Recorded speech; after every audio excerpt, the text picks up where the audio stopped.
আবার নতুন একটি ব্লগ তোমাদের সাথে শেয়ার করতে চলে এসেছি। ঘড়িতে বাজে প্রায় ওই 10:57। তো চলো এখন থেকে তোমাদের সবাইকে সাথে নিয়ে আমার ব্লগটাকে আমি স্টার্ট করছি। এই যে লেবু গাছটা দেখছো, এই লেবু গাছটা লাগিয়েছে আমার শ্বশুর, বাট আমাকে কিন্তু দায়িত্ব দিয়েছে এর দেখভাল করার জন্য, তাই ভাবলাম তোমাদেরকে একটু শেয়ার করি।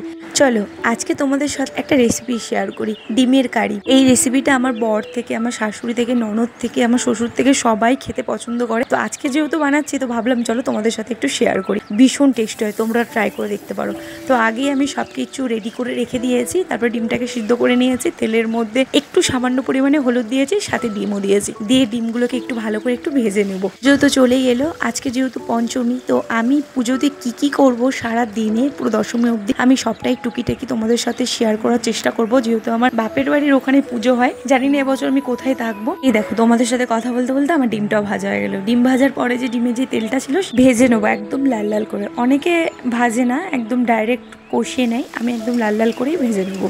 চলো আলুটাও ভাজাও, তোমাদের সাথে কিছু গল্প করি। অনেকদিন ধরে চুড়িদার পরবো ভাবছি, হাজব্যান্ডকে বলছে, হাজব্যান্ড বলছে এখন না, পরে পরবে, আজ নয় কাল নয়, এরকম বলেই যাচ্ছে। তবে হঠাৎ করে দেখি চুড়িদার ছিল ফ্লিপকার্টে, অর্ডার দিয়ে 2-3 দিন পরে নিয়ে এসেছে। আমি পুরো একদম সারপ্রাইজ খেয়ে গেছি। ডিমের কারির রেসিপিটা শেষ হয়ে যাক, তোমাদেরকে অবশ্যই দেখাবো। তো চলো আমার আলুটা একদম ভালো করে লাল লাল করে ভেজে নিয়েছি। আলু ভাজার পরে এই যে আলুগুলোকে ঠিক এরকম সাইড করে দিয়েছি, দেওয়ার পরে ঠিক এরকম তেলগুলো বেরিয়েছে, সেই তেলেই আমি জিরে আর তেজপাতা দিয়ে দিয়েছি, দিয়ে ভালো করে ভেজে নিলাম। নিয়ে একটা স্মেল বেরাবে, কুচানো পেঁয়াজগুলো আমি অ্যাড করে দিলাম, ভালো করে ভেজে নেবো যতক্ষণ ওই হালকা হালকা ব্রাউন কালার না হচ্ছে। চলো কথায় আসা যাক এবারে। এবছর না পুজোর শপিং তোমাদের সাথে সেরকম কিছুই শেয়ার করা হয়নি, জানো তো। আর পুজোটা অনেক তাড়াতাড়ি ঢুকে গেছে।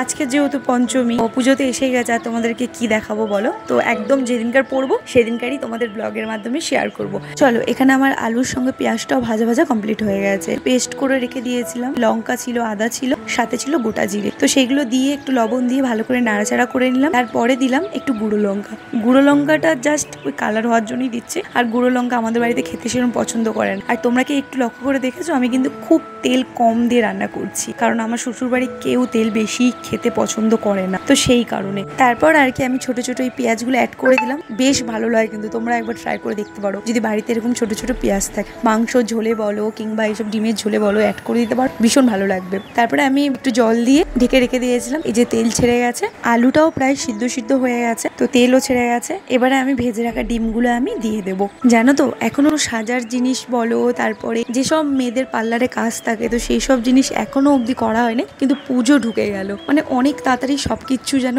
চলে এলো। তো সেই জন্য আমি তোমাদের সাথে সেরকম কিছুই শেয়ার করতে পারিনি পুজোর। তো আশা করছি আমি পুজোতে যাই করবো কিংবা যখনই বেরাবো, আর যদিও বা মাদের বাড়ি থাকি, অবশ্যই তোমাদের সাথে শেয়ার করবো ওখানের পুজো কিংবা ওখানে কিরকম ভাবে মজা করছি। তো সবটাই তোমাদের সাথে শেয়ার করবো। তার জন্য চ্যানেলে চোখ রাখো, আর যারা চ্যানেলে নতুন তারা অবশ্যই চ্যানেলটিকে সাবস্ক্রাইব করে রাখো। তো চলো এখানে আমার ডিমটাকে দিয়ে দিয়েছি, ভালো করে ডিমের গায়ে একটু ঝোলগুলো একটু মাখিয়ে নিয়েছি। তো আর বেশি কিছুই না, একটু গরম মশলা দিয়ে দেবো, এই একটু ফুটিয়ে গরম মশলা দিয়ে দেবো। খুব একদম ইজি রেসিপি, তোমরা ট্রাই করতে পারো। আর কারা কারা ট্রাই করেছো রেসিপিটা অবশ্যই আমাকে কমেন্ট করে জানিও। চলো আবার কিছুক্ষণ পরে তোমাদের সাথে দেখা করছি। এগুলো সব কার ফুটি? এগুলো সব তোমার? একটা ঠাম্মিকে দাও, একটা পিপিকে দাও, যাও সবাইকে গিয়ে দিয়ে আসো একটা একটা করে, যাও।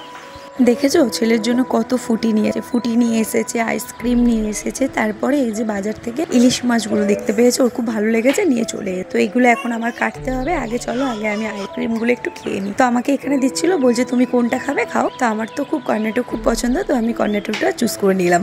আজকে তোমাদের সাথে পুজোর যেগুলো কিনেছি শেয়ার করব। তো এই যে দেখো এই শাড়িটা কেমন লাগছে আগে কমেন্ট করে জানিও। কালারটা কেমন লাগছে, ডিজাইনটা কেমন লাগছে অবশ্যই কমেন্ট করে জানিও। তারপরে বলবো শাড়িটা কার, ঠিক আছে? তো দেখো আমার কিন্তু খুব পছন্দ হয়েছে শাড়িটা, খুবই পছন্দ হয়েছে। আমার তো এক ঝলকে দেখেই পছন্দ। আমার বরের দেওয়া গিফট তোমাদেরকে একটু দেখা যাক কেমন এসছে। তো ফ্লিপকার্টে অর্ডার দিয়েছিল। আমি না অনলাইনে জিনিসগুলো ঠিকভাবে পছন্দ করি না, দামি জিনিসগুলো ঠিক একটু ভয় থাকি যে কেমন আসবে কি না আসবে। কাপড়টা কিন্তু খুব সুন্দর এসেছিল।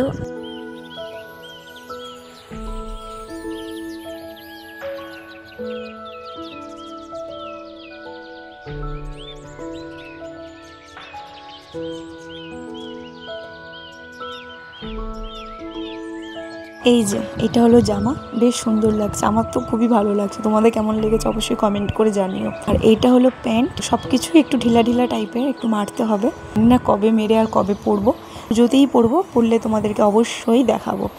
এটা হলো ওড়না।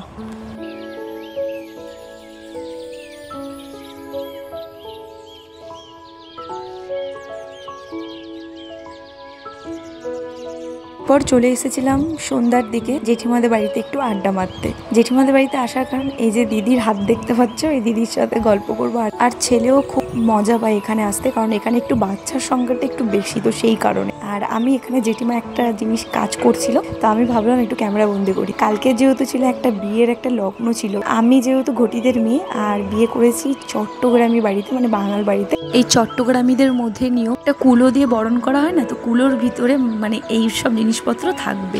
অপসরা না কি বেশ একটা বলে। তো যারা যারা ভিডিওটা দেখছো, তো কেউ যদি নাম জেনে থাকো অবশ্যই কমেন্ট করে জানিও। এই মুহূর্তে আমার নামটা মনে পড়ছে না, জেঠিমা আমাকে বলেছিল। আমাদের যেহেতু ঘটিদের মধ্যে একটা ওই যেসব আটার মধ্যে কি সব ডিজাইন করে কালারিং ফুল দিয়ে করে, এদের মধ্যে এইসব মাটির কুলো বানাবে, তারপরে ভাতের হাঁড়ি, এইসব জিনিসগুলো বানাবে। এই যে দেখো, এইটা হলো মাটির কুল, দেখো কত সুন্দর ডিজাইন করে করে বানাচ্ছে জেঠিমা। এটা ফুল লুক এখনো রেডি হয়নি, এর মধ্যে এখনো ধান যাবে, তারপরে সিঁদুরের ফোঁটা যাবে, আর মাথায় যাবে, তোগুলো দুর্বা। আমার কিন্তু বেশ ইন্টারেস্টিং লাগছিল, তাই বসে বসে ভিডিও করছিলাম আর জেঠিমাকে হেল্পও করছিলাম। যে দেখো এখানে কিন্তু সবাই মিলে হাত লাগিয়েছে, দিদি লাগিয়েছে, জেঠিমা লাগাচ্ছে, আমার আরেকটা যা আছে তার এই জায়ের মেয়ে লাগাচ্ছে, আর এখানে আমিও হেল্প করছিলাম, তখন ভিডিওটা করা হয়। যাই হোক, ভিডিওটা কেমন লাগলো অবশ্যই কমেন্ট করে জানিও।